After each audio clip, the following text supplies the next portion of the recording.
Стопанската комора смета дека е неопходно да се отвори поширока стручна расправа и да се уреди посебен даночен режим за холдинг компаниите, по примерот на европските законодавства. Ваквото решение би придонело за подобра организација на компаниите, поголема конкурентност, привлекување инвестиции и поттикнување на економскиот раст. За уредување на класичниот холдинг како посебен деловен и даночен режим се предлага дивидендите исплатени од фирмата-ќерка кон холдинг компанијата да бидат ослободени од оданочување. Приходите од продажба на удел или акции во фирма-ќерка да бидат ослободени од данок. Заемите и трансферите на средства во рамки на холдингот да се признаваат како расходи за даночни цели.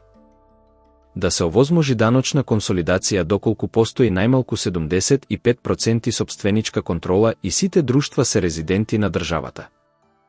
Добивката на фирмата-ќерка основана 100% од холдинг компанијата да може да се евидентира во годишната сметка на холдингот во истата година. Повторно да се овозможи поднесување консолидиран даночен биланс за поврзаните друштва во рамки на холдингот.